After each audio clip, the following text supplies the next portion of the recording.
One time I had lunch with Tolstoy. Another time I was a roadie for Frank Zappa. Anyway, I mean, entirely different movies, but we'll never see it because, we're kind of trapped in this one reality restriction type of thing, Video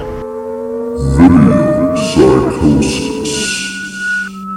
Hello, and welcome to the Video Psychosis podcast.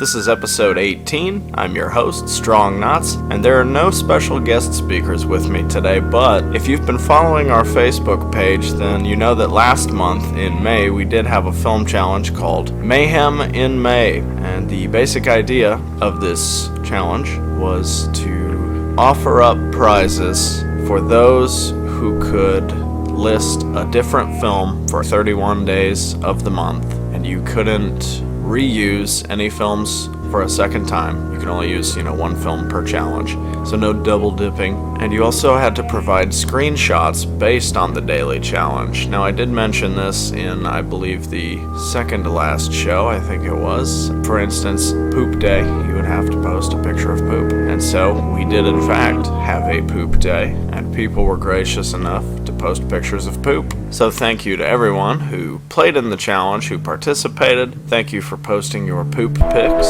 I've kept those for my own personal log, but we won't talk about that anymore.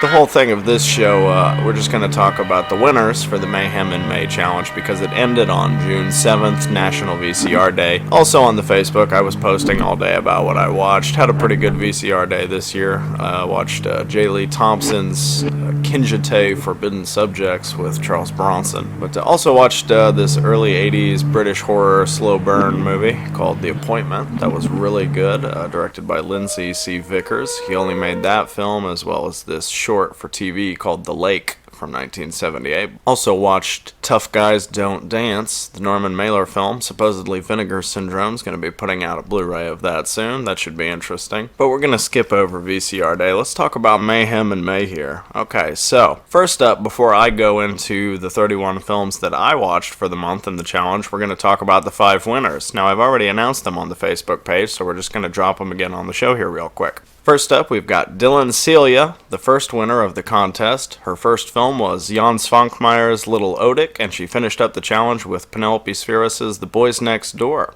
which we talked about in the episode of the show with Jorge Flores. Second winner of the Mayhem in May challenge, guest on the show named Vince Inzunza from Pacific North Weird. He started off our challenge with the Roger Corman 60s classic, The Little Shop of Horrors, and he finished up with the original Pet Sematary from the 1980s. Our third winner of the challenge, Justin Talley, started off with Troll 2 and ended out with Alan DeLon in Mr. Klein, which we talked about just a couple episodes back. Our fourth winner for the challenge here is going to be Bree Cummings, who you may remember from episode 6, I believe, with Andrew Lippincott. She started off our challenge with Anna Biller's The Love Witch and finished up with the original 1980s horror film, The House on Sorority Row, which Jorge discussed, and she's a close friend of the show, so glad to have her as one of the winners there. And of course, our fifth and final winner, you will definitely remember from the last episode of the show, and the other episode he's been on before that. Episode 7 and 17, Ivan Wirtz was our fifth winner, and he started off his challenge with the Frank Oz remake of Little Shop of Horrors from 1986, ended up finishing things up with The Undertaker and His Pals, pretty funny horror comedy from the 60s.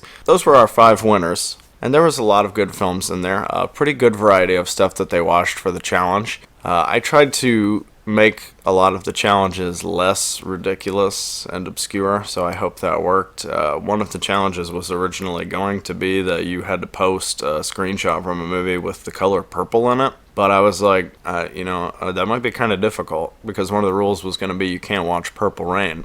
Speaking of which, R.I.P. Clarence Williams III. But this purple challenge would have been too much. I mean, I figure almost everybody would probably be watching, Dario Argento movies or some shit like that. So, I tried to make the challenges a little more accessible. So I hope that worked out. And I try to make them personal and give everybody the chance to... I think when you do a film challenge like this, it might be tough, because if you're watching films you haven't seen, you might have to sift through a lot of crap. So I wanted to give people the option of also being able to choose some of their own movies, too. You know, the challenges were pretty broad. And then we even had a day where we posted the new podcast with Ivan last month, where we just let people watch whatever they wanted, just as a sort of breather day. And Justin, our third winner, is actually the only winner on this list who I watched one of his film challenges with. For day 17, we got together and watched Uli Lommel's The Devonsville Terror for Breather Day. Choose your own movie day. And I think Justin is the only one of the three winners to triple down for one of his challenges, so that's a pretty impressive feat. We'll have to give him a shout out here. For the 15th challenge of Mayhem and May, you were to choose your own animal and post a screenshot of that animal in a movie. So, you know, some people did cats, some people chose dogs. I personally chose pigs and snakes, which you'll hear about later. But Justin chose sharks and ended up watching not one, not two, but 3 shark movies back to back. That's what soldiers are made out of, kids, alright? But now I think I'm going to go into my films for the Mayhem and May challenge and the 31 movies I watched, so I'm going to break it down for you.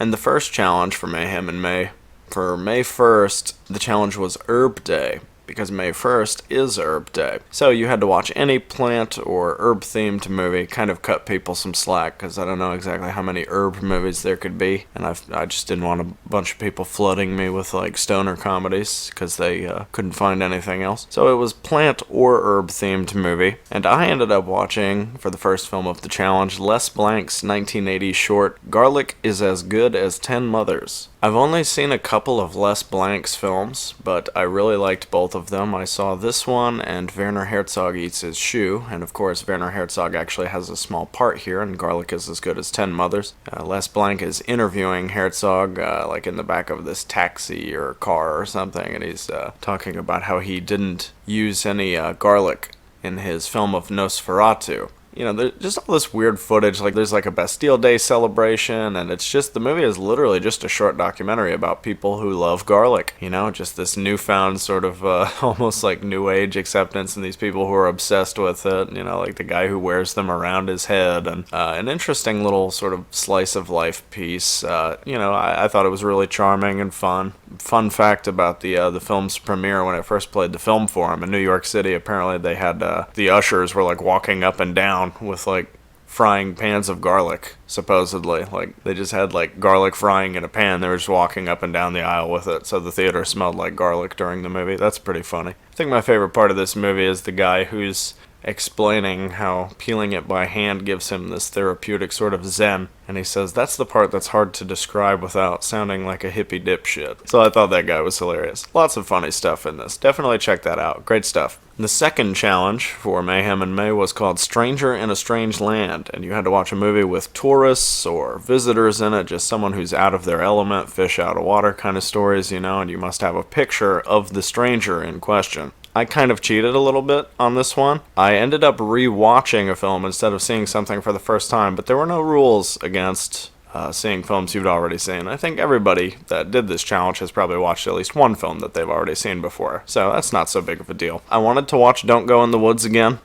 I loved it the first time I saw it. I wasn't as crazy about it the second time, but I still think it's a really entertaining, bizarre piece of trash that you have to see if you like B-horror. I love that like musical sting. Beep, burp, beep, burp. Blurp, burp, beep, burp, burp, burp. Quincy Jones, Anderson tape shit, almost like a perverse parody of that. I think the first time it's a lot more fun because the surprise of just, it's like, it's almost a plotless movie. It's not just an excuse to see a bunch of random people killed in different ways in the woods. So, you know, if you like movies like that, it's a must-see. The third challenge for Mayhem and May was for a comic book movie. You had to watch a comic book movie, but no Marvel or DC movies allowed. A strict rule here. Wanted people to sort of think outside the box, you know. I wanted people to sort of try and find different things, and I thought about watching Baba Yaga and some other stuff like that, but I ended up going with Barbarella. From 1968 by Roger Vadim, of course.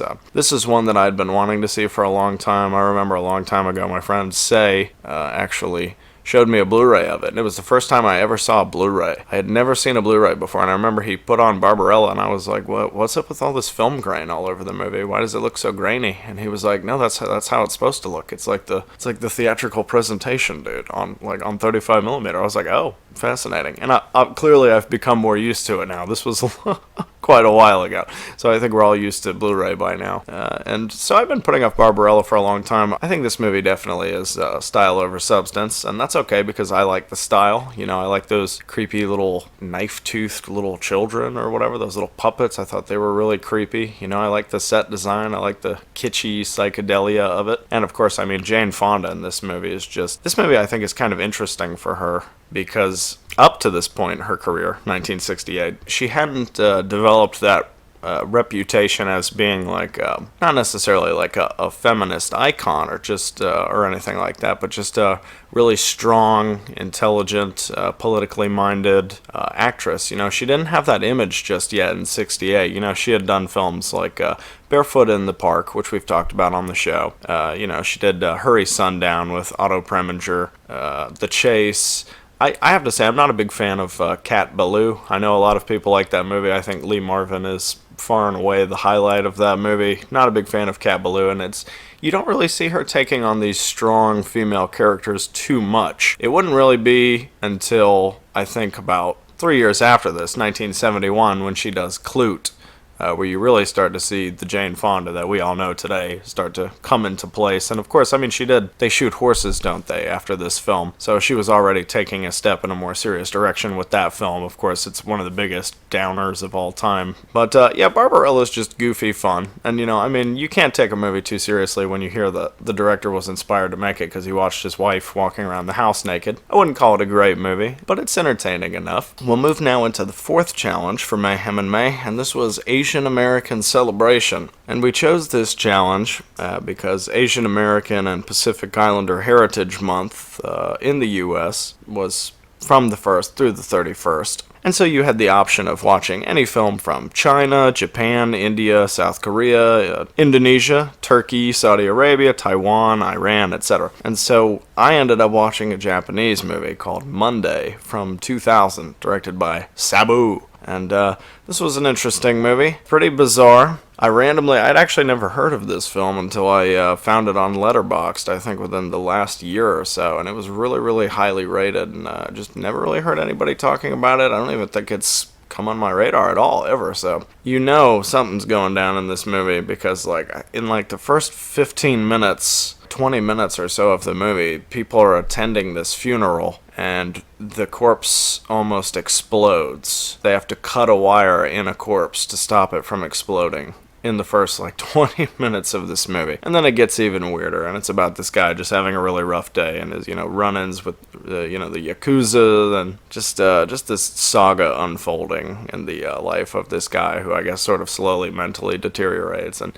it gets really trippy toward the end and pretty bizarre. By the end of it, I wasn't in love with it or anything, but I definitely think it was a really strange and memorable film, and if you like sort of off-the-wall Japanese cinema, yeah, give that a look. For the fifth challenge, of course, May 5th, that's Cinco de Mayo, so we had a Cinco de Mayo challenge where you had to watch any Mexican movie. Now, there wasn't a strict rule about the movie having to be made in Mexico. You probably could watch a movie that takes place in Mexico, but I was hoping people would watch movies made in Mexico, and I'm pretty sure everybody actually did, so that was cool. I ended up watching Arturo Ripstein's The Castle of Purity from 1973. I think this film probably most famous now because a lot of people see that it was pretty clear inspiration for Yorgos Lanthimos' second film, his sophomore feature, Dogtooth. And I don't think that Dogtooth really took too much from Castle of Purity. They just have similar concepts, but Castle of Purity, I would say, is a much more unsettling and just depraved movie than I was expecting. I knew that it would be a pretty dark storyline. It's basically this guy who's got his family locked up in his house. He's got the family making rat poison, because he has his own batch or brand of rat poison that he sells to street vendors and stuff. And eventually it's discovered that there's something in this rat poison that I think is hurting people too, or it's got something illegal in it, or some substance he's not supposed to be using, and so like some sort of inspector wants to come check out how it's being made, and of course he's got his family like imprisoned in the house and making this shit for him, and they start to rebel, and you know, it's got a little bit of that psychosexual dynamic, although I actually don't think this film focuses on that as strongly as Lanthimos' film does. But Castle of Purity, it's actually kind of funny. I watched this movie the night before I watched this movie. I had just watched The Candy Snatchers for the first time. I think that's also from 1973, humorously enough. I could be wrong. But I remember finishing The Candy Snatchers and saying, wow, that's got to be the most unsettling, unpleasant movie I've seen in a long time. I love that. And then the next morning I watched Castle of Purity and was like, okay, no, this might be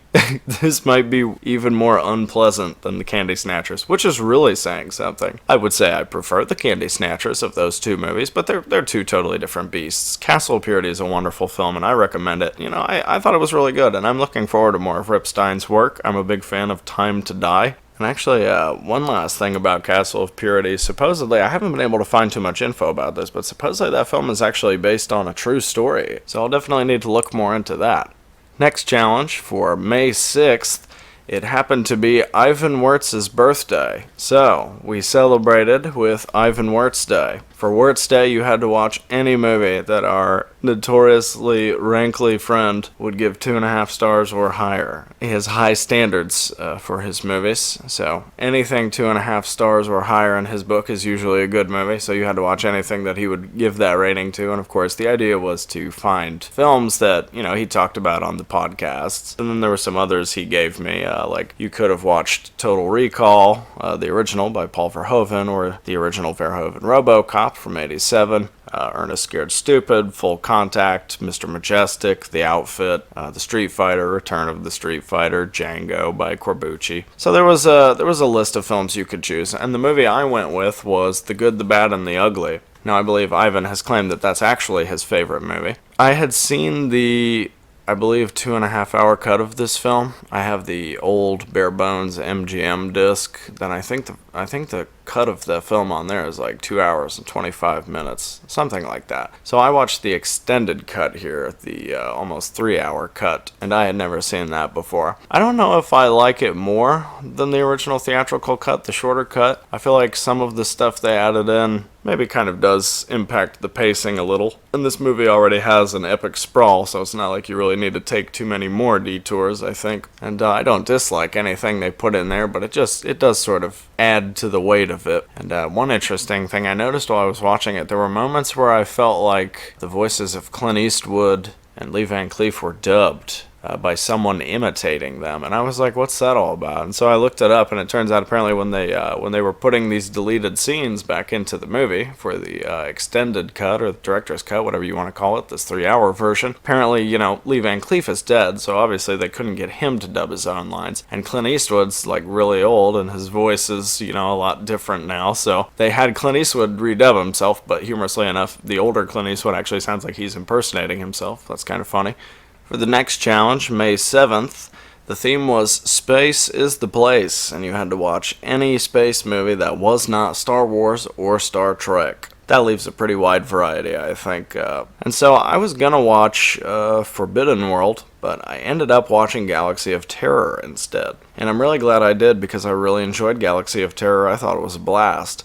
This movie doesn't seem to be too well regarded, but I thought it was just fun from start to finish. The director, Bruce D. Clark, he had really only done about 3 films before this in a TV series. His last feature film that he made before this was that Fred Williamson movie, Hammer. So that was almost a decade before this. He'd only done a TV show since that movie. This would end up being Bruce Clark's last movie, unfortunately. You've got an excellent cast. Yeah, you've got Ray Walston from The Apartment, The Sting, Fast Times at Ridgemont High. Then you've also got Aaron Moran from Watermelon Man, Bernard Behrens from The Changeling, The Man with Two Brains, Warning Sign, Zalman King, the actor from Blue Sunshine and Some Call It Loving, who would end up making his own sort of softcore erotic cinema. We've got Robert Englund, of course, Freddy Krueger, but so much more than that.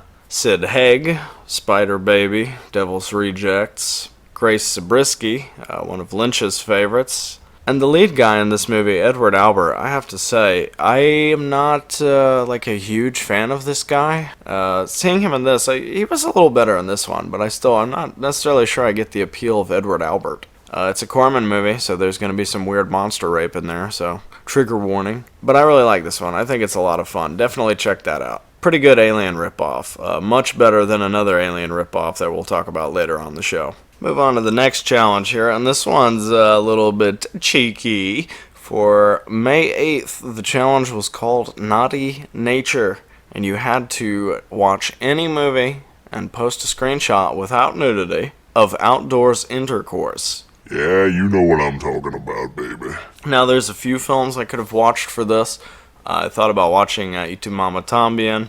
Still haven't gotten around to that one. I've been wanting to see it since Yoan recommended it to me on the podcast we did together. But I ended up watching Paul Newman's film, Rachel, Rachel, from 1968, and that does have an outdoor sex scene in it. A lot of people, everybody knows Paul Newman as an actor. I don't think too many people are familiar with his directorial work. I like his films, actually, from what I've seen. I would say Rachel, Rachel is probably my second favorite of the three that I've seen. My favorite would be the effect of gamma rays on Man in the Moon Marigolds, which also stars his wife, Joanne Woodward. She's a really great actress. I think a lot of people maybe wrote off Paul Newman as a director because he cast his wife in at least two of his films, Effect of Gamma Rays and this one. As an actor who becomes a director, of course there are wonderful performances in them, and he seems very invested in the performances, and, some people would argue that maybe a little too invested in the performances, and that as stories they're not the most exciting films, because they're really just kind of quiet,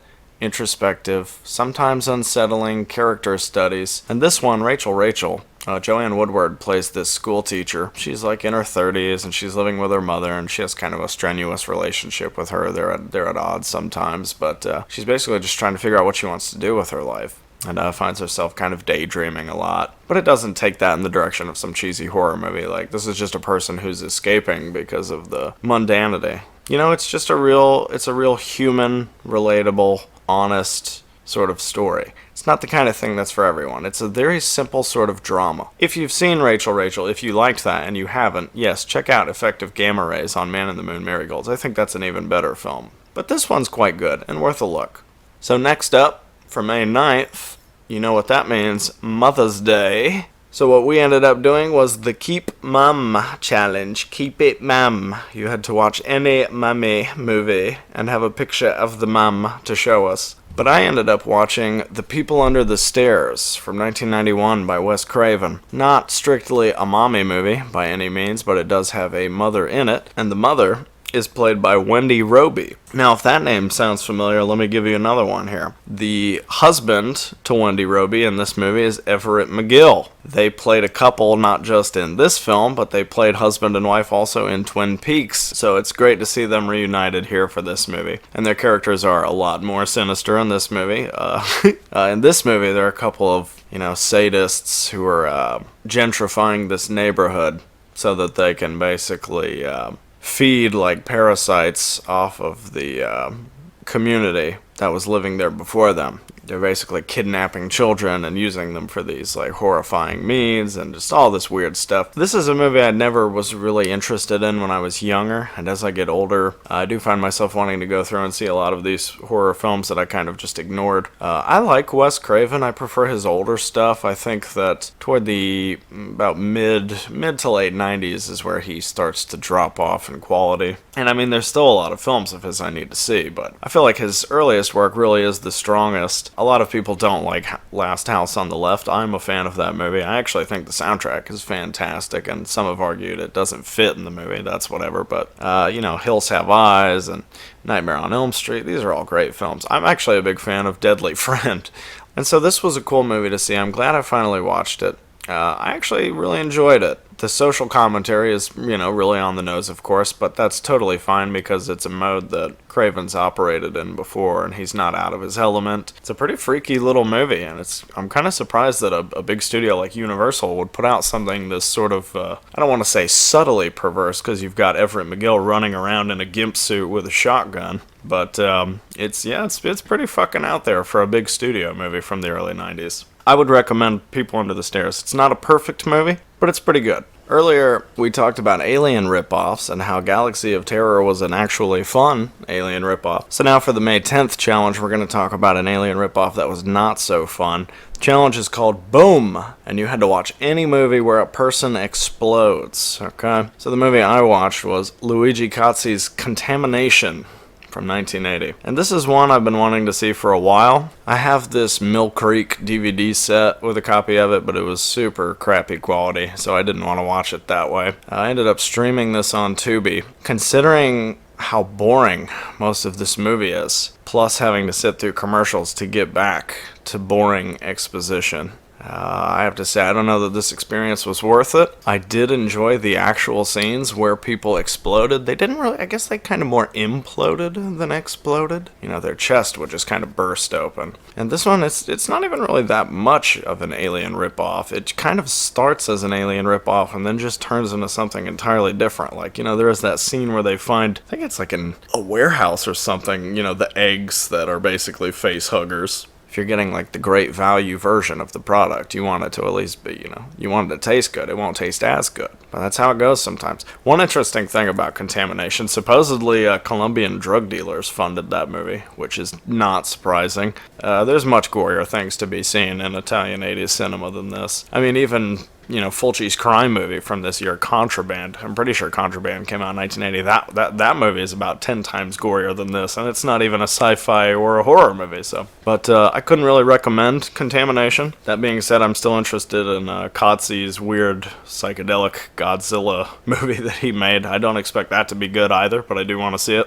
For the May 11th challenge, Twilight Zone Day, you had to watch anything Twilight Zone or Rod Serling related, and you had to give a picture of his name in the credits, be it as an actor or a writer, etc. The rule was that it might be a little trickier for people to find movies that Rod Serling acted in or wrote, readily streaming or whatever, so technically, since it's Twilight Zone Day, the Rod Serling theme is just kind of connected to that. So we made the rule, whatever you watch has to be at least 60 minutes long. So we did have a couple people that watched TV episodes, but we got some interesting variety here. He has a pretty fair amount to choose from. Dylan watched The Doomsday Flight, Justin watched Encounters with the Unknown, and Ivan watched Phantom of the Paradise, which has Rod Serling doing some narrative voiceover at the beginning, but he is uncredited in the movie. But I know he's there, so it still counts. I ended up watching a film that he wrote called Patterns.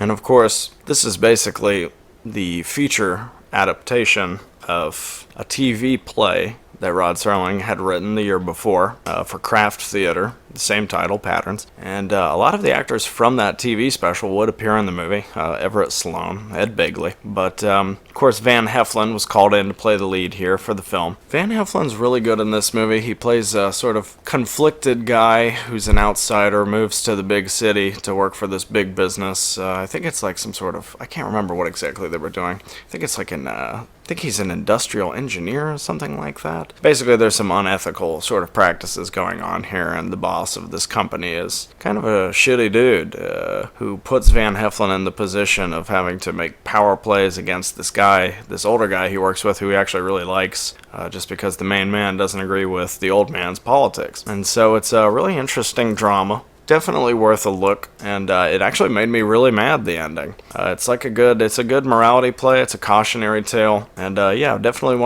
I haven't seen too many of Van Heflin's movies. I think my favorite performance of his is in that Phil Carlson movie, Gunman's Walk. He's really great in that one. But this would probably be my second favorite performance of his. I think he has that kind of every guy face. You know, he has a very homely, average guy on the street face, and so that makes him really sympathetic already. Currently on YouTube in pretty good quality, so that might be the only place to watch it. I'm not entirely sure. Next up, for the May 12th challenge, it was called Ain't I a Stinka? And yes, it's the moment you've all been waiting for. Any scene with real or prop excrement, and you must provide a screenshot of the excrement. Now, I foreshadowed what would end up being my choice when I talked on the second to last podcast. I gave an example of the poo movie you could use, and my poo example was Violence in a Women's Prison by Bruno Mattei. Well, I ended up actually watching Violence in a Women's Prison by Bruno Mattei. Now, before this, I watched a short film that I was not expecting to have poop in it. that had poop in it, and so this ended up being a pretty great accidental double feature. I read about this TV short from the late 80s in Scarecrow Video Guide called Ann Magnuson's Vandemonium Plus. It started off, it kind of reminded me of that old Liquid Television sketch with the biker chick. I think they were like puppets or something. It was like this old like 50s juvenile delinquent style, totally ridiculous. But that's what this reminded me of, but not as funny. But there was a scene where I'm pretty sure Ann Magnuson played this heavy metal singer that was like eating shit on stage and like spewing it out on people. So that was pretty amusing and unexpected. I wasn't expecting poo-poo in that. So I watched that, and then I watched Violence in a Women's Prison. And Violence in a Women's Prison was also extremely underwhelming. You know, just the movie is just almost nothing but unpleasant sex scene after unpleasant sex scene. But the choice moment from this movie, of course, happens when these two guards try to bully Laura Gemser into cleaning up some shit. They got a bucket full of shit, and they're like, "Hey, Laura Gemser, go empty out that shit bucket." And Laura Gemser just like, "Nah, blood." And she like fucking throws the bucket of shit in this chick's face. And so she starts fighting with the two guards, and they're covered in shit, and they slip on the shit covered floor, and they're all writhing around in the shit, cat fighting in the shit. So I guess that tells you if you want to see this movie or not. There's also a pretty ridiculous scene where Laura Gemser gets thrown in the isolation tank, you know, and just like starving and naked and cold and wet in there, and there's like rats trying to eat her, but the rats have like these hyper glowing red eyes. Not unlike the rats that you would end up seeing in Bruno Mattei's later masterpiece, Rats, Night of Terror, which is a much better movie than this one. But those were my doo-doo movies. Next up, our May 13th challenge, and this is the first of a series of 3 challenges that tie in together. So the first challenge of these 3, May 13th, Ribbit Rousing some ribbits. You gotta have a movie with a real frog in it, and you gotta give me a picture of the frog. Dylan and Vince both watched this 80s Christian family movie called Frog with Elliot Gould and Shelley Duvall in it, and I've actually referenced that film in one of my songs, Lightning Legs Anderson. The frog movie that I ended up watching, sadly enough, the poor frogs didn't make out too well in it. It was Decoder from 1984. This is one I've wanted to see for a long time. Always interested in this kind of cyberpunk sort of underground, you know, experimental filmmaking. Decoder was one that I enjoyed. I didn't think it was a great film, but it was full of interesting, memorable moments. I love the idea of this corporate brainwashing technique where they're playing this like tape with sort of like noise on it that can, you know, sort of just hypnotize people into consuming and spending money in this place over and over, and they just play this tape on loop. And so the whole thing of this movie is that this guy figures out a way to decode those tapes and like blast people out of their hypnosis and just, you know, start this uprising against the system. And I feel like if the movie had a little more focus, that could be a potentially great storyline, but this is more of an experimental grab bag. And, you know, you've got William S. Burroughs in there for a little bit, and, you know, it's one of those movies that even if I would have hated it, I'm still glad I saw it. I didn't hate it. If you don't want to see any poor frogs get squished, definitely don't watch this movie. So, R.I.P. to those poor froggies. Although I did think it was really cool when they were sitting on the piano and laying in the bed with that chick. That was pretty neat. Those were some pretty baller frogs.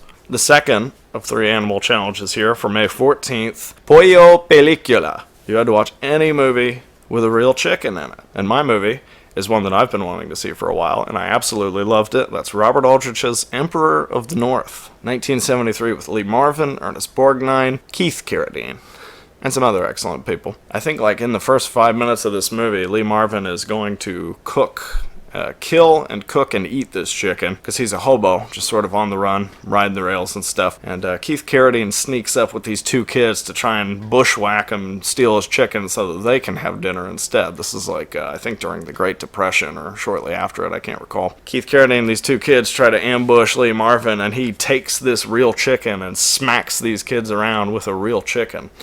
I felt bad for the chicken. Lee Marvin's a fucking badass. But this is an excellent movie. I would like to see it again. I would put it among my favorites. I was surprised to read Tarantino's assessment of this movie. I would have expected him to be more of an admirer of it. And I think he sort of maybe wrote it off a little as this vaudevillian thing, which I didn't really get that vibe at all. But to each his own, of course. But no, I don't know. I thought this was a really great movie. It was really funny. It's got a It's got a fantastic climax. Ernest Borgnine plays a sadistic bastard in this movie. He's just evil. He'll take a railroad spike and tie it to a rope and throw it under the train, so if they're riding underneath the train, it keeps bouncing up and hitting them. This sharp spike from the ground, that's attached to a rope from above. It's a pretty brutal movie, and there's a really great, brutal fight scene toward the end, and then Lee Marvin has this great monologue where he sort of tells off Keith Carradine. Yeah, I highly recommend this movie. Emperor of the North is excellent. That's a wonderful movie, so definitely check that out. So that's going to lead us into the final part of this animal trilogy here for the May 15th challenge, and this one is choose your own animal. So this was a choice kind of, for you to do your thing. And now, I originally started this challenge with the idea that I would finally sit down and watch Pigs from 1973.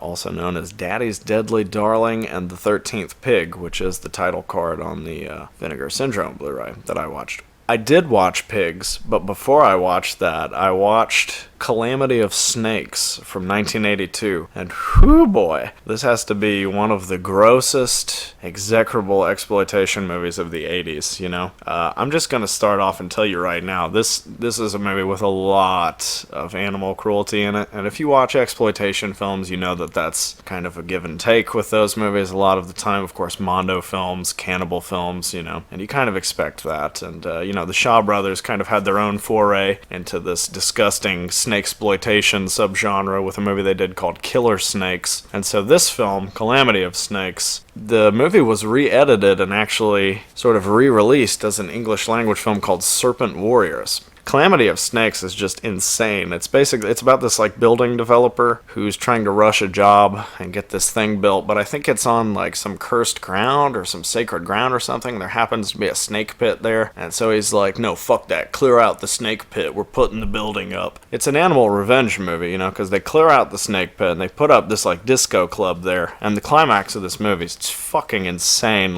People are disco dancing and snakes start raining from the ceiling, and the only way to stop them is they bust out flamethrowers. I personally think that it's one of the most insane and disgusting exploitation movies of the 80s, and that makes it essential viewing for anybody who enjoys these kinds of movies, if that's the right word for it. It's not something I would really recommend. It's definitely not for a lot of people. Most sane people should avoid this movie. But Pigs was also, I watched Pigs, and I didn't think Pigs was as interesting as Calamity of Snakes, but yeah, Pigs was okay. It had that, I watched it really late at night, and it kind of gave me that same vibe that I got when I first saw Motel Hell at 3 in the morning on the AMC channel, half awake.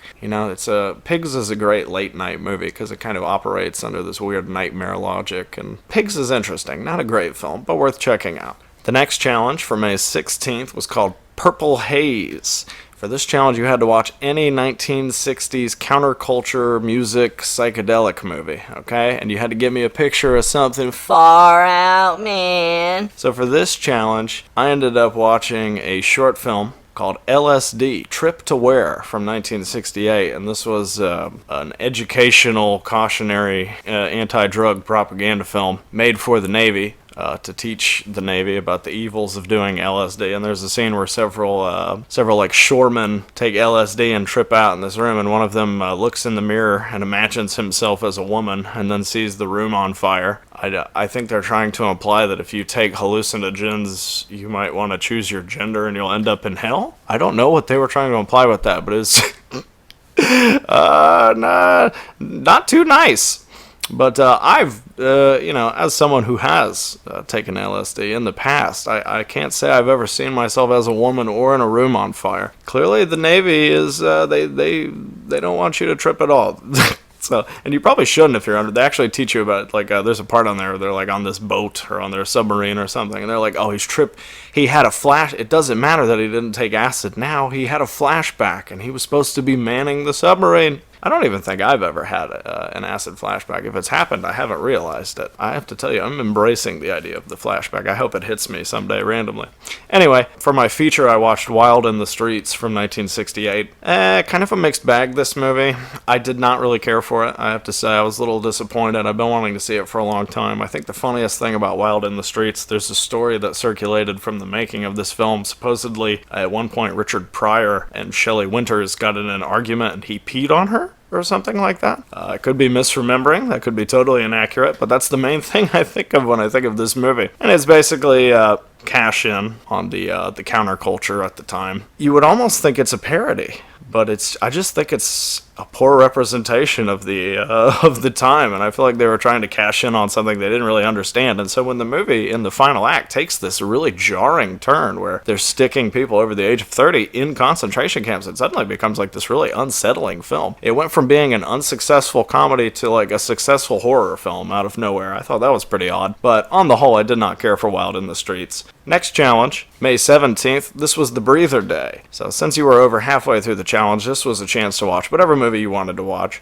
I watched this suspense thriller from the late 40s called The Window, which was an excellent movie. And it was actually kind of funny. I had just watched a shorter film from the early 50s, not too long before this, called If I Should Die Before I Wake. And If I Should Die Before I Wake and The Window have a lot in common. They're basically Boy Who Cried Wolf stories. But in I Should Die Before I Wake, in that one, it's a situation where this kid has a friend who's getting candy or something, or flowers from this like mysterious man, and then she disappears or something. So he's like, oh, it's that man, and nobody believes me, but I know the truth. But in this movie, The Window, this one was about a kid who liked to exaggerate and make up all these crazy stories. And then of course one day there's like a rear window situation where he's, snooping on the outside of his apartment. He sees one of the neighbors kill somebody. And so when he tries to tell his parents and the cops about it, they're all just like, oh, he has an overactive imagination. But then the neighbor catches on to it. And of course the neighbor is trying to rub out the kid for having seen the murder. So it becomes this child in peril movie that's actually pretty shocking for the 40s. I was surprised at how far it actually went. And it's a really suspenseful film. This is a great movie, really underrated. I don't ever hear a lot of people talking about it, but definitely check out The Window. I don't want to say too much about it because I think it's best to go in blind. That's an excellent movie. Really, really enjoyable. And if you like that, check out If I Should Die Before I Wake, too. That one's on YouTube. Not in the best quality, but it's kind of a hard to find film. So yeah, check those both out. Great stuff. Now, in May, of course, we celebrate nurses. Nurse Appreciation Day is some point in May, I believe. It's not the 18th, but for the 18th, the challenge was called Hello, Nurse, and you had to watch any nurse movie, preferably on the more diabolical side of things, but hey, watch anything with a nurse, I don't care. I ended up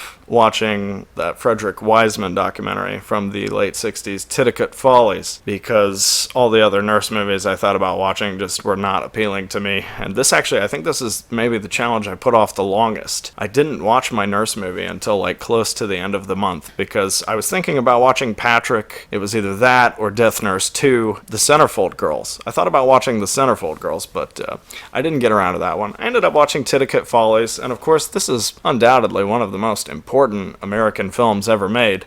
I think it was banned, but it was basically made pretty much unavailable because Frederick Wiseman was documenting the really inhumane sort of treatment, of patients in these mental institutions in the mid to late 60s. And it's a really shocking expose of how these people were treated and how they just weren't given the right treatment that they deserved. And it's a really disturbing film, yeah. It was suppressed because they tried to claim that it wasn't fair to the inmates for them to have their images exposed like that. It wasn't right to show these people naked, in pain. They thought it was exploitative, but really what it was pointing out the flaws in these systems that are supposed to help these people. No, there's a scene where a guy won't eat, and they have to feed him through a tube in his nose. So it's just like really shocking, the conditions and the treatment of these people. And it's one of the most important American films ever made, so you should watch that. And I want to see more of Frederick Wiseman's work. I'm looking forward to checking out Welfare and The Square and some of his other films.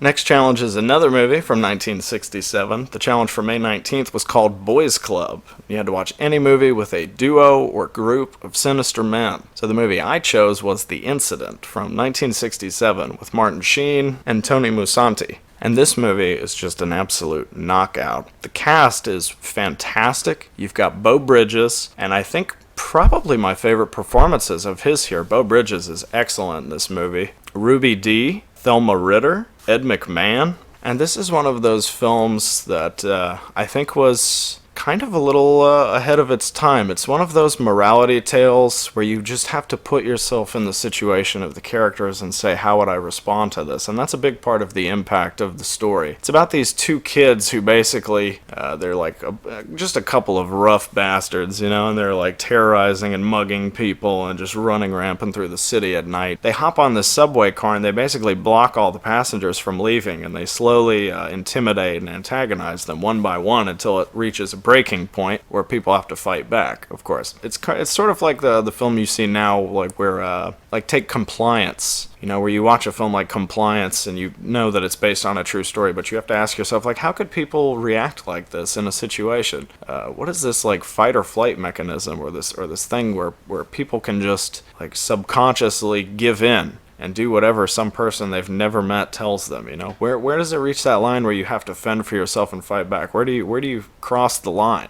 And it's just like a really fascinating movie that'll make your blood boil. This is one of the most impactful films of the 60s, I'd say. Really underrated. That's a movie that should be talked about more often.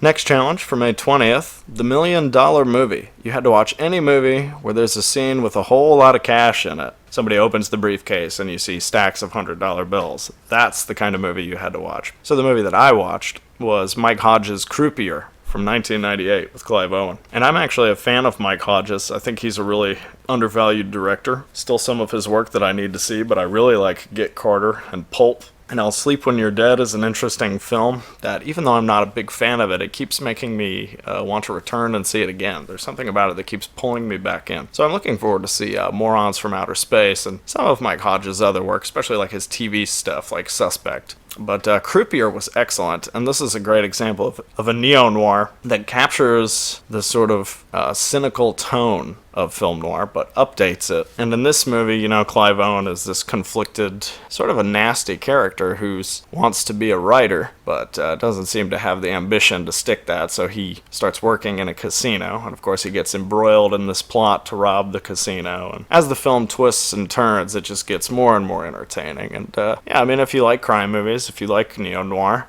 check this out. It's excellent. I believe streaming on Netflix right now, and I do recommend it. Next challenge for May 21st, Hill Hogs and Old Ladies. And you had to watch any biker movie that wasn't Easy Rider, because that's the first biker movie everybody thinks of. There were a lot of things I wanted to watch for this challenge. I thought about watching the Australian film Stone, and I did end up seeing that later and really, really loved it. But the movie I chose for this challenge was Mad Foxes, 1981. Really sleazy little movie. Highly recommended to genre fans, exploitation fans, you know, action trash fans. This is just a gonzo fucking movie here. But if you watch Mad Foxes, make sure you get the uncut. I believe it's about 80 to 90-minute version. There's a cut of that movie floating around that's 69 minutes. But that one's, you know, you don't want to see a cut version of Mad Foxes. You want to see the full uncut thing, because this movie's nuts. There's like I guess like sort of wannabe neo-Nazi bikers and music by Crocus, and there's a sex scene in a bathtub full of what looks like pee.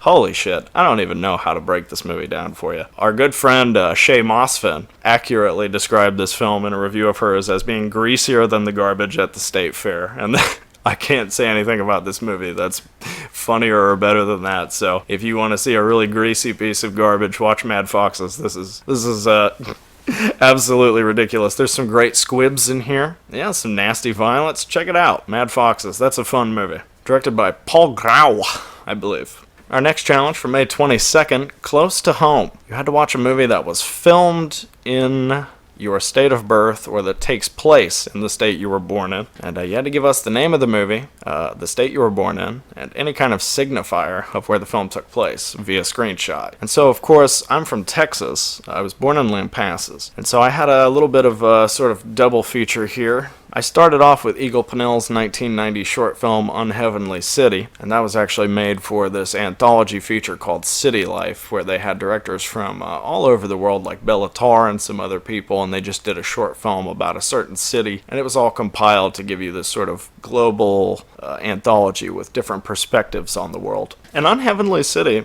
is really good. I think Unheavenly City might be the only short in it that's in English. So you can go on YouTube right now and you can find Unheavenly City and watch it on there. And I think it's about 10-15 minutes. By this point in Eagle Pennell's career, you know, he was already kind of in decline, but he still had more work ahead of him. And Unheavenly City is like a really sort of sad swan song for Houston. And I also, for the main feature for my Texas challenge, I ended up finally finishing Richard Linklater's Slacker. And I know that might be a big shock to some people. This is a movie that, of course, I mean, who doesn't know about Slacker, if you're into independent films? Or Slacker is a movie that I've always wanted to finish, but I've never been able to finish for some reason. It's not like I just wasn't enjoying the movie and turned it off, but every time I've tried to watch this movie, something has interfered with the process. I don't know how that works, but yeah, Slacker is an excellent movie. It's really great. I think my favorite scene in this movie is the guy in the wheelchair with the room full of TVs who's like sort of absorbing mass media. Like it's sort of seeping into his being, and he's even got like a TV tied to the back of his like wheelchair or something. It's like he's constantly in this Marshall McLuhan sort of hum of existence. I thought that was a really fascinating scene. Slacker, for me, is a flawless movie. I wouldn't take anything out of this film. I think it's all totally engaging and fascinating, and I highly recommend that if you haven't seen it. Worth the wait. Next up, our May 23rd challenge, The Sound of Cinema.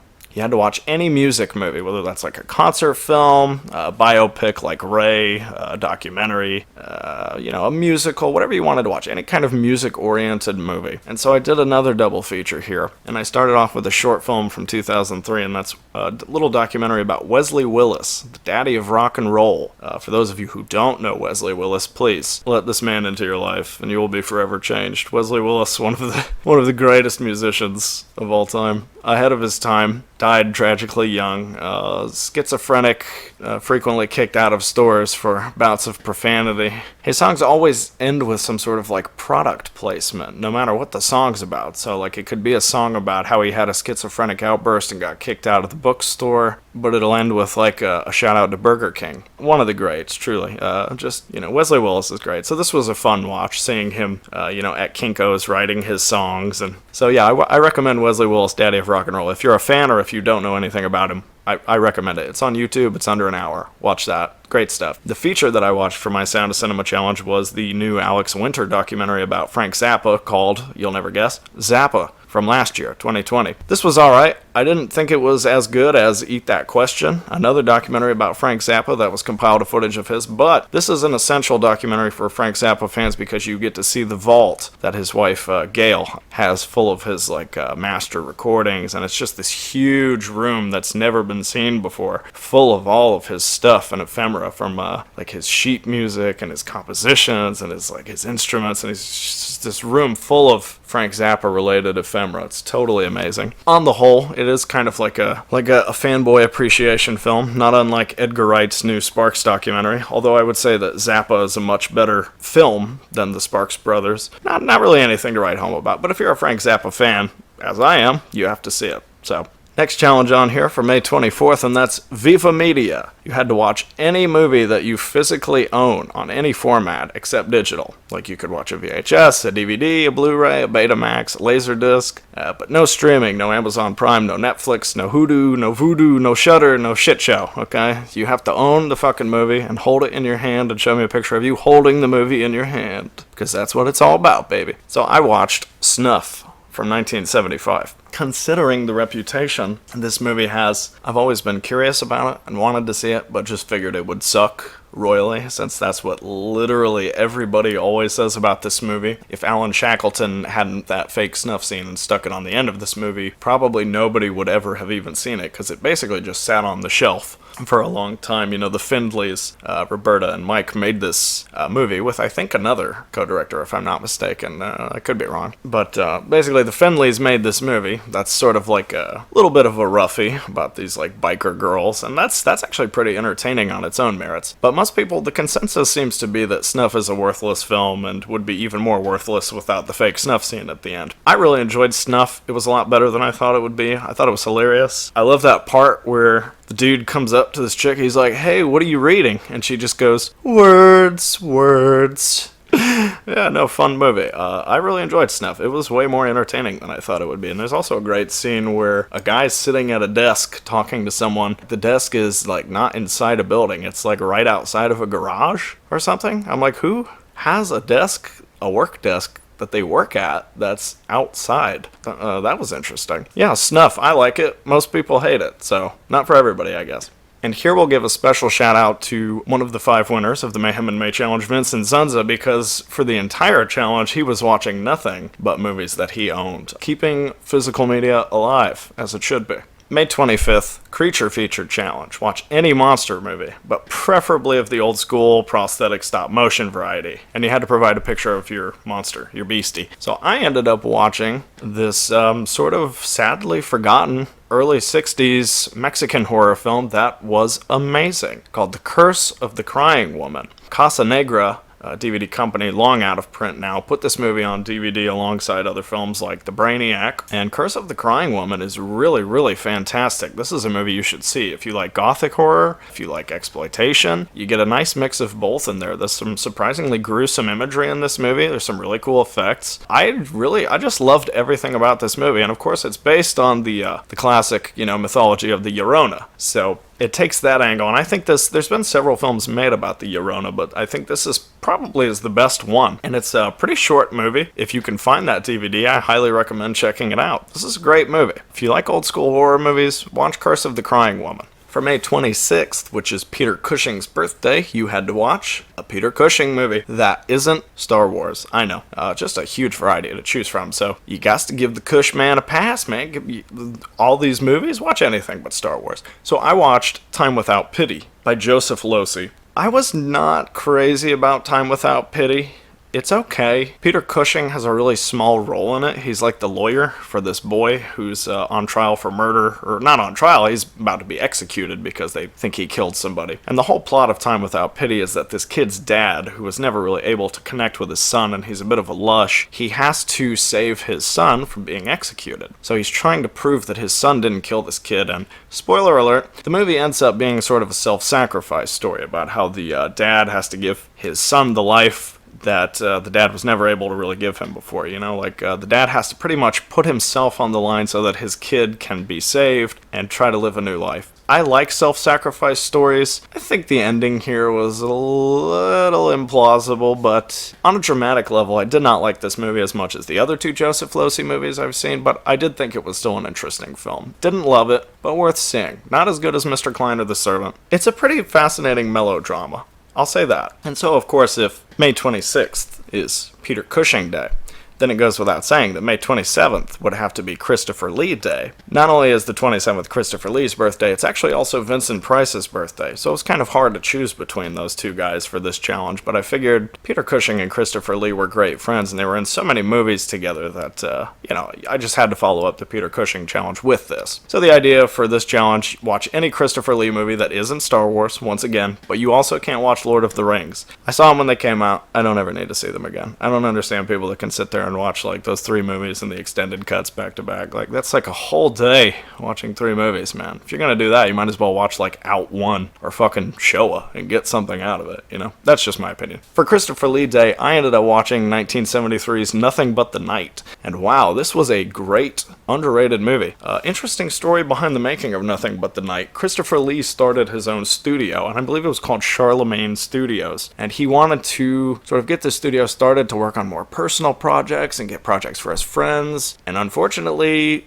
they only produced this movie, Nothing But the Night, and it was a big bomb. It didn't make any money, it wasn't very critically appreciated when it came out, and it pretty much destroyed the potential of Charlemagne Studios, which I think is a real shame, because Nothing But the Night is a great film, and one that's really surprising in that I don't want to call it a slow burn movie because it telegraphs where it's going, but once it finally gets to the climax, it's absolutely shocking, and it's right in line with a lot of other great 70s horror films. I don't really want to spoil it. I could tell you what films it's like, and that would show you the level of quality, but then it would also ruin what happens at the ending. So I recommend going into Nothing But the Night blind. It's not that long of a movie. It takes a while to get going. Diana Dors is really great as this sort of sex worker mother who's on the run because I think she's suspected of kidnapping her own child or doing something with her child because she didn't have custody. I can't quite remember, but basically she's trying to figure out where her kid is and what's going on. And the kid it's rumored there's some sort of like psychic powers or something, and there's like some institute where they have all these children. And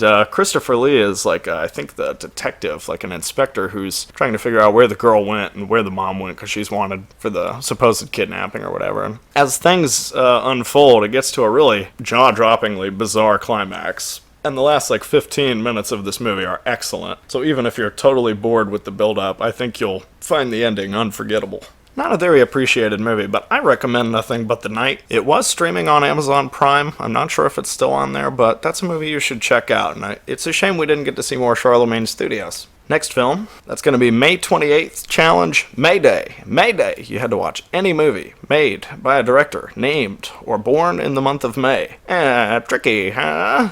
Not really. You could have watched an Elaine May movie. You could have watched all kinds of stuff. For my challenge, I ended up watching a movie by Clint Eastwood, who was born in May. And I watched The Gauntlet from 1977. Not one of my favorite films of his. It has its moments. There's a really great scene where a house gets totally demolished by gunfire, and Clint Eastwood and Sandra Locke have to make a bare escape out of this house before it's totally crushed by bullets. That's a pretty incredible sequence. And basically, Clint Eastwood is this alcoholic cop who nobody respects anymore, and he has to escort this woman to another state for court, and there's people trying to rub her out. And so it turns out, as the plot thickens, that I guess the police chief has some sort of involvement with Sandra Locke, and he's involved in this conspiracy of trying to have her killed, and he also wants Clint Eastwood killed because he's old and he's no good anymore. And so, it's just Clint Eastwood and this woman working against the grain to try and get there and get the job done, And of course they fall in love or whatever along the way. It's pretty predictable. It's nothing you haven't seen before. It's passable sort of action crime movie. Like I said, not one of Eastwood's better movies, but it definitely has its moments. But on the whole, yeah, you don't really need to see this one. But I don't know, if you're an Eastwood fan, check it out. Why not? It was okay. I kind of wish I had gone with my original idea for this challenge. I was going to watch F for Fake by Orson Welles, because he was also born in May, but I didn't do that, so I should have went with F for Fake. Shame on me. Down to the last 3 challenges here. We're going to get things going with May 29th, Birthday Movie. The Birthday Movie Challenge. You had to watch a film that was made the year you were born, and one that you hadn't already seen before this challenge. The movie I watched was My Cousin Vinny from 1992, the year I was born. This is a movie that they used to play on Comedy Central a lot, like back in the mid to late 2000s, and I swear it's like every time I would come home or just randomly turn on the TV, this movie was playing, and so I saw like a big chunk, like a 20-30 minute chunk of the end of the movie on TV all the time, and thought it was amusing, but never really thought to sit down and watch it. It's just like, if it was on, sure, I'll check out some of this, even though I don't really know what's going on. It was entertaining enough, so I finally sat down and watched it, and yes, that is a very entertaining movie. It's understandable, I think, why Marissa Tomei got the Academy Award for that movie. She's really charming in it, really funny. I love all the scenes of her taking pictures of Joe Pesci getting bailed out of jail with her little pink camera. And this is an entertaining movie that was a surprise hit. I don't think anybody would have expected this movie to be a big hit. It's literally just it is kind of funny. It's like one of those Southerners blackballing Yankees movies, I guess, where little Ralph Macchio and his little buddy are like taking a fishing trip or some bullshit down to the South, and of course there's they think that they're being pulled over by the cops for accidentally like stealing a can of tuna from the store that was stuck in the pocket because they ran out of arm space and just forgot to pay for it. But it turns out somebody was killed in that little convenience store, and so the blame falls on them because of a verbal misunderstanding between Macchio and the cops and everything. And so, of course, they need a lawyer, and they get in contact with their mother, and she sends over their, cousin. This is literally his first, big case. He usually does, smaller sort of affairs. He's never had a murder case. And so the whole movie hinges on Joe Pesci and Marissa Tomei being able to get these poor innocent kids, from being sent to death row. And I don't know, there's not really much you can say about it. It's a pretty popular movie. I don't have too much to say, but yeah, it's really funny, really entertaining. Breezes by. Yeah, worth your time. Why not? Check out My Cousin Vinny if you haven't already seen it.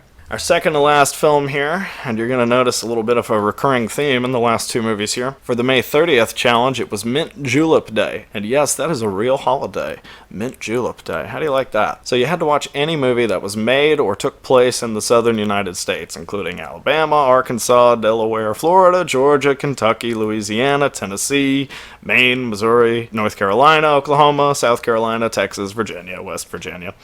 You know. So this leaves a pretty wide range. I was hoping most people would watch movies made in the South as opposed to movies that take place in the South. And the movie I watched was Lolly Madonna XXX from 1973, which was filmed in Tennessee. This is a film with an immense cast. The cast is stacked in this movie. You got Robert Ryan in one of his last roles. And Robert Ryan was actually kind of on a tear in 1973. He also did the Iceman Cometh and The Outfit, which are both great films too. And you've also got Gary Busey, Jeff Bridges, Rod Steiger, lots of memorable faces in this movie. And it's an interesting film with a title that both works and doesn't, in my opinion. If you see the title of this movie, Lolly Madonna XXX, and you don't know anything about the movie naturally, your inclination is to assume this is some sort of sex film. And the XXX of the title is an interesting sort of play on words, because it can signify three different things. XXX can mean, obviously, sexual content, because there is a psychosexual dynamic to this movie with kidnapping hostages. XXX also meaning liquor, of course, because it's about two southern families running moonshine who are sort of warring with each other over blown-up stills and stuff like that. And the XXX can also mean, like, XO, which you write in a note, like hugs and kisses. The X, of course, signifying the kiss. And so Lolly Madonna XXX, the XXX here is the signature of this woman in a fake note created by one of the families to ruse the other one out of hiding. And so the title is not necessarily a good title, but I do think it's somewhat thought out. It's not the kind of thing a mass audience would probably want to go run out and see in 1973, even with a great cast like that. And so the movie's been somewhat forgotten over the years, I think. Not talked about too often. It's an interesting little film. I didn't love it, but it's well worth seeing. I mean, just for the cast alone, it's worth checking out. But this is an interesting film that sort of doesn't take the approach you would think. I was expecting a movie maybe closer to like Robert Aldrich's The Grissom Gang, or just like a really sweaty, sleazy southern kidnapping movie. But it's actually a lot more thoughtful. Yeah, it's worth a look. And the movie is directed by Richard C. Sarafian, who did some pretty underrated films like The Man Who Loved Cat Dancing, Man in the Wilderness, Vanishing Point is of course a 70s car classic. He also made Fragment of Fear. Sarafian, not really a director you hear about often, but pretty talented guy, did a lot of TV work. Yeah, this is an interesting film. Not my favorite of his, but worth checking out. We're going to finish things up here with the final film for the Mayhem in May challenge, and that's going to be Phil Carlson's Walking Tall from 1973. Now, I watched this film because the final challenge was called The End, and you had to watch a film that's been discussed on the Video Psychosis podcast that you haven't seen before. As the creator of this show, and the main driving force behind the show, it was kind of hard for me to choose a movie for this final challenge. All of these episodes that I've done are important to me, and all the guests are treasured to me. I'm glad to have everybody on here, but I think if I were to boil it down, I think my favorite selection of films talked about on the show, strangely enough, is probably Episode 8 with Henry Krinkle. There's a lot of gems and underrated movies on that list, and being from the South, of course, these movies are intrinsically fascinating to me, maybe more so than other people, but I find myself wanting to catch up with films that Henry discussed that I haven't seen more often than the other guests, because a lot of them are just sort of hit a little closer to home for me, sort of like I talked about with Slacker and Unheavenly City, you know. So I decided that I would watch Walking Tall because it was discussed there, and I've been catching up with Phil Carlson, who's a really excellent filmmaker. I believe I've seen 5 films of his so far, and I've really enjoyed all of them. My favorite would be Framed with Joe Don Baker. That's like a really great, nasty crime movie. Super underrated. Joe Don Baker's just meanest performance by a country mile.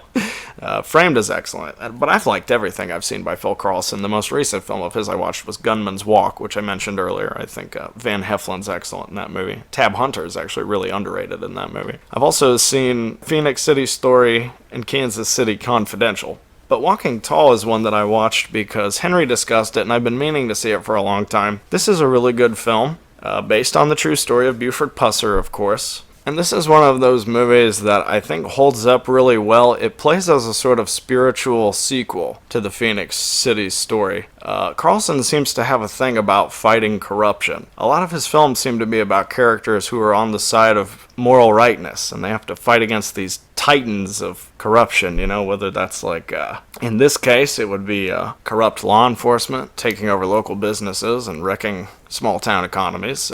In Phoenix City Story, of course, there were the gamblers that were terrorizing the community. Gunman's Walk, you have the racial element at play there in that movie with the confrontational nature between the Sioux and the white people. But in Walking Tall, this is an interesting movie because even though it's like a sort of biographical film, it really is played up as an action picture. It really is a genre film through and through, but it's always entertaining. And they made a big series of these movies, I think at least 3 or 4 of them. And I don't think Joe Don Baker's in any of the others, but Joe Don Baker's an actor that doesn't get enough credit. Most people are still stuck in that mindset that he's Mitchell. And, I don't even think most people have seen Mitchell without the Mystery Science Theater commentary over it. It's really not that bad of a movie, Baker's made much worse movies than that. But he's also made some really great films that just don't get discussed very often, like The Outfit, which we talked about with Robert Duvall. And then you've also got, like, Welcome Home, Soldier Boys. Joe Don Baker just doesn't get the credit he deserves. If you look at Wacko, he's the best part of that movie. He's actually an extremely talented comedic actor, I think. I wish he had done more comedy. He's really, really funny. And Walking Tall here is, you don't get to see a lot of comedy in this role, but he's a badass. Just all you need to know about Walking Tall